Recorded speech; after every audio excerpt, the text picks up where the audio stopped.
I'm Alexis Mendoza. I'll be doing my special occasional speech as a eulogy. Israel Garcia was a man of love and honor. He was loved by his wife, children, grandchildren, friends, and anybody who had him in their lives. I would like to share with you what an amazing man he was. Look at all of you here gathered today to celebrate the beautiful life that he lived. My grandpa was the most selfless person I had ever had the pleasure of having in my life. There's not one thing that he wouldn't have done for all of you here that are here today. As a young child, from a young child to my teenage years, my grandfather was a super grandfather, as some would say, and some of you may know. There wasn't anything that he wouldn't do for his grandchildren or anybody else. And every summer, summer break, every, vacation or any time off that we had from school, I'd call my grandpa up and, I'd ask him to spend the weekend with him. And he never hesitated. He would drop everything in the drop of a hat to go and pick us up. Might I add, he would drive from Fresno all the way to Sacramento, a total round trip of about 6-7 hours he would do. And he never complained. He never said, no to us or anything like that. And he did this for years. He did it for a long time. And all of that he did to spend that time with his grandchildren. I myself personally sometimes I don't even like to drive out to Walmart 10 minutes down the street because that drive is too far for me. So I can only imagine, years of doing this drive for us just to spend time with us. I never truly realized how lucky I was to have, a grandpa that loved us so much that he genuinely would do anything for us. Family was the most important thing to him above anything else. He was a funny, blunt man at times. However, sometimes you couldn't tell if he was kidding or if he was being serious. That was kind of the most mysterious part of him. My aunt, my sister, and I all have dogs. We like to call them our fur babies. So we would occasionally bring our dogs over to my grandpa's house, and we would call it a family date when we'd put our dogs together to have play dates. And oh my, if you knew my grandfather, you knew that he did not like dogs in the house, let alone, was not very affectionate with dogs in general.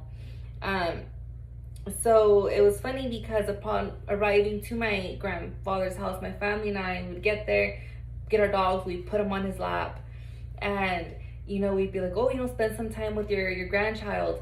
And oh my goodness, how he hated that. And he just made this serious face that you just it was just like what in the world type of face that he would make. And it was so funny, and we do it just to tease him a little bit about it. And it was just that part of him that was very serious, but he was still very loving.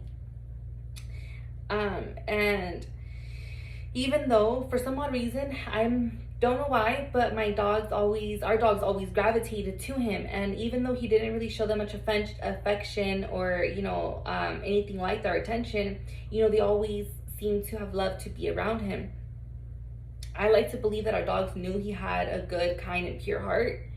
The same energy that we all felt around him, and just having his presence in our lives. I like to believe that our dogs felt that as well, and that's why they gravitated to him so much. As most of us know, my grandfather made many sacrifices in his life for his family. He moved from Mexico to California when he was about 20 years old, which wasn't, an easy transition for him. He made definitely a huge sacrifice to leave everything behind, his sibling, his parents, his family, the whole life that he had built there, to create better opportunities. It wasn't, easy, as he had to often move from place to place, following work, and in order for him to be able, to, buy a house for his kids and feed them and, put food on the plate and, a roof over their heads, that was extremely difficult. He went from working in packing houses to fields, and eventually, he began his side hustle from buying cars and, fixing them and selling them. And he did that throughout the rest of his life to support his family. After years of saving and, struggling, my grandparents were finally able to save up enough money to buy their own home. Granted, he was a bit older at that point. However, he still accomplished that.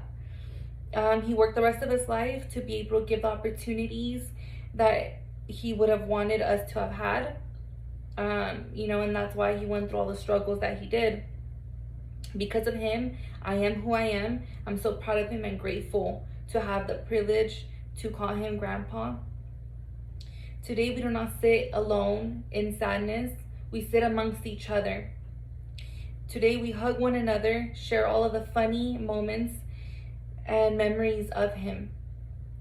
From long road trips to hanging out with his grandkids, Father's Days and sacrifices. With everything in between, he was an extraordinary man. He will always be the biggest blessing and now my guardian angel. Thank you.